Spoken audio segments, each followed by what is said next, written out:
ఇంట్లో ఎన్ని ఇబ్బందులున్నా ఎవరైనా ఆటో ఎక్కితే నవ్వుతూ పలకరిస్తారు మా ఆటో డ్రైవర్లు. గ్రామ స్థాయి నుంచి దేశ రాజకీయాలంతా కూడా ఆటో డ్రైవర్లే ఆటోలో చర్చిస్తారు. పోయిన 5 సంవత్సరాలు చూసాం. మీ మౌత్ పబ్లిసిటీ దెబ్బకి వైనాట్ 175 కాస్త వైనాట్ 11 అయినాయి. విశ్వవిఖ్యాత నట సార్వభౌమ స్వర్గశ్రీ నందమూరి తారక రామారావు గారు కూడా డ్రైవర్ గా నటించిన సినిమా డ్రైవర్ రాముడు. మీ అందరి బాలయ్య నా ఒక్కడికే ముద్దల మావయ్య అయినా బాలయ్య బాబు గారు డ్రైవర్ గా నటించిన సినిమా లారీ డ్రైవర్. అంతేకాదు పవన్ అన్న కూడా నటించారు, డ్రైవర్ గా నటించారు. ఆ సినిమా పేరేంటి ఇంపడట్లా, అత్తారింటికి దారేది. ఆనాడు అన్న ఎన్టీఆర్ కాకి డ్రెస్ వేసుకుని రాష్ట్రం మొత్తం చైతన్య రథం పైన వెళ్తే ఢిల్లీ మొత్తం గడగడలాడించిన వ్యక్తి. చంద్రబాబు నాయుడు గారికి ఆటో డ్రైవర్ల సమస్యలు బాగా తెలుసు. కేబినెట్ మీటింగ్ లో ఏనాడు ఎప్పుడైతే మేము చర్చిస్తామో మా ఆటో డ్రైవర్లకి మేము అండగా నిలబడతామని పదే పదే చెప్తారు. అందుకే ఆటో డ్రైవర్ల సేవ పేరుతో ఈ రోజు ఈ పథకం మన ప్రజా ప్రభుత్వం రూపొందించింది. నేను ఎప్పుడు తిరుగుతున్నప్పుడు ఆటో వెనకాల ఉన్నా మీరు ఏదైతే రాస్తారో చదువుతూ ఉంటా.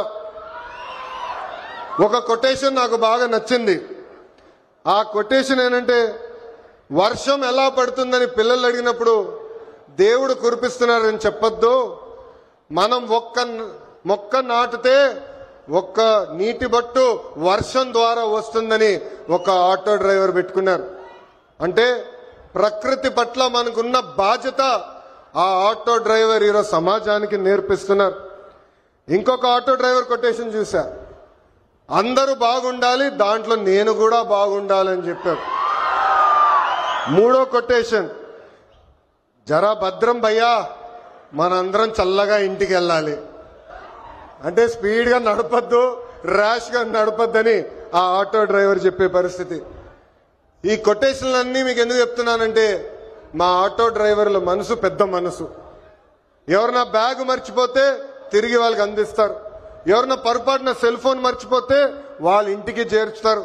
అంతేకాదు విలువైన వస్త్రాలు దొరికితే ఏకంగా మా పోలీస్ సోదరులు దగ్గరికెళ్ళి డబ్బులో లేని వస్త్రాలు దొరికినాయి, ఇది మీరు జాగ్రత్త వాళ్ళకి చేర్చాలని చెప్పే పెద్ద మనసు ఉన్న వ్యక్తులు మా ఆటో డ్రైవర్లు.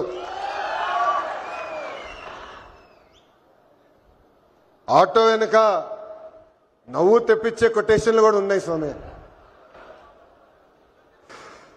అప్పు చేసి కొన్నాను నన్ను చూసి ఏడవద్దు అని చూసావిడు. అప్పు చేసి కొన్నాను నన్ను చూసి ఏడవద్దు. ఇంకోటి, హాయని ఆశ పెంచొద్దు, బాయని బాధ పెట్టద్దు. అంటే ఎప్పుడు ఆటో వెనకాల బండి ఉంటే నవ్వుతూ ఉంటాం. సమాజం పట్ల మాకున్న బాధ్యత తెలుస్తుంది.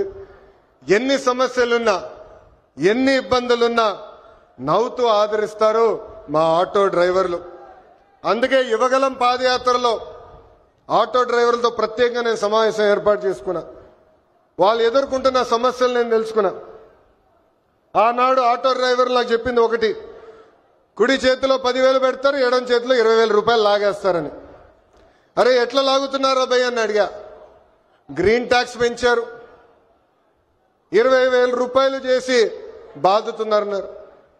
అదేవిధంగా రోడ్ల పైన ఉన్న గుంటలు పూడ్చట్లేదు, 5 సంవత్సరాలు ఎవరు పట్టించుకోలేదు. ఆ గుంటల వల్ల మా ఆటోలు రిపేర్లకు వస్తున్నాయి, దీనివల్ల చాలా చాలా ఇబ్బంది పడుతున్నామని ఆనాడు చెప్పారు. అందుకే మీ ఆదరణతో 94% సీట్లు ఈరోజు ప్రజా ప్రభుత్వం కైవసం చేసుకుంది. మన ప్రభుత్వం అధికారంలోకి వచ్చిన వెంటనే గ్రీన్ ట్యాక్స్ ని ఏకంగా 3,000 రూపాయలకి తగ్గిస్తాం జరిగింది. అంతేకాదు పవన్ అన్న నాయకత్వంలో సుమారుగా 2,000 కోట్ల రూపాయలు ఖర్చు పెట్టి గుంటలంతా కూడా మనం పూడ్చడం జరిగింది. ఈ రోజు ఎక్కడ లేని విధంగా కొత్త రోడ్లు కూడా మన ప్రభుత్వం వేస్తున్నాం. అంతేకాకుండా ఆటో స్టాండ్లు ఏర్పాటు చేయాలి, మీకు అక్కడ తాగునీరు అందజేయాలి. ప్రత్యేకంగా మహిళలు ఆటోలు తోలుతున్నప్పుడు వాళ్ళకి కావాల్సిన టాయిలెట్లు కూడా అక్కడ ఏర్పాటు చేయాలి. ఎలక్ట్రిక్ ఆటోలు మీకు అందిస్తమే కాదు, ఛార్జింగ్ పాయింట్ కూడా ఏర్పాటు చేయాలని ఆనాడు మాకు చెప్తాం జరిగింది. ఇది చేసే బాధ్యత కూటమి ప్రభుత్వం తీసుకుంటుందని ఈ సభాముఖ ప్రజలందరికీ నేను తెలియజేస్తున్నా. నేను యువగలం పాదయాత్ర చేసినప్పుడు మహిళల్ని కించపరిచే విధంగా ఆనాడు రోజా గారు మాట్లాడారు. మా తెలుగు మహిళ చీరలు గాజులు ఆమెకి ఇచ్చేదానికి వెళ్ళినప్పుడు వెళ్ళిన ఆటోని ఆనాటి పోలీస్ సోదరులు సీజ్ చేశారు. ఆ ఆటో డ్రైవర్ పేరే హమీద్ బాషా. పాపం ఈ ఆటో పైన ఆయనే కాదు, ఆయన కుటుంబంలో ఉన్న 5గురు ఆధారపడి ఉంటారు.